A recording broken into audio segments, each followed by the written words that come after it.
Assalamualaikum, selamat pagi. Aku berada di kampung aku, Sekincan, Tanjung Karang.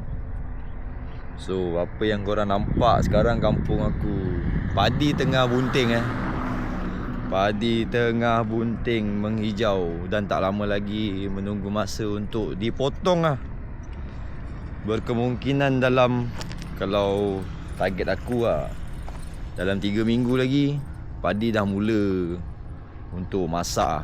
So means dalam bulan 11 boleh katakan Sekincan akan potong So sekarang padinya tengah menghijau dan membunting. Membunting tu macam mana? Padi tu dah keluar buah lah. So dia akan macam ni Kalau kau nampak, padi ni dah bunting dan dah ada susu kat dalam. Susu beras. Dia dah ada susu beras dah ada isi. Dia dah ada isi.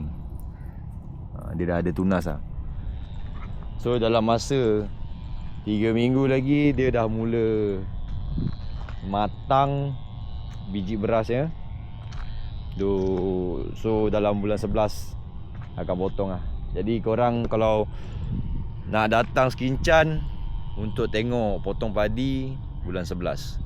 So kalau korang nak bergambar suasana hijau macam ni, korang datang sekarang sebab dia tengah masih menghijau lagi. So korang boleh nampak keliling ni semua masih hijau, masih seronok lagi sedap mata memandang kalau nak ambil gambar.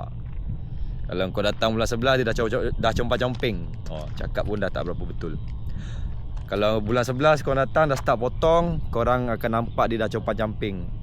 Macam ni contoh sini masih ada pokok padi lagi. Yang sebelah sana dah potong, dah rongak, dah habis So kalau view scenes tu korang nak ambil gambar, dia tak berapa cantik. So kalau macam ni korang ambil gambar, akan nampak cantik view kan. Sedap lah, seronok So nak datang kampung aku, boleh datang sekarang bulan 10. Bulan 11 minta maaf, korang tak akan dapat nampak macam ni hijau. Dia akan nampak kuning, lepas tu berlopak-lopak. Dia yang dah kena potong, berlopak lah aku panggil. Compang-camping, rongak. Okay, nanti kita sambung lagi. Aku buat video jalan-jalan kampung aku. Assalamualaikum.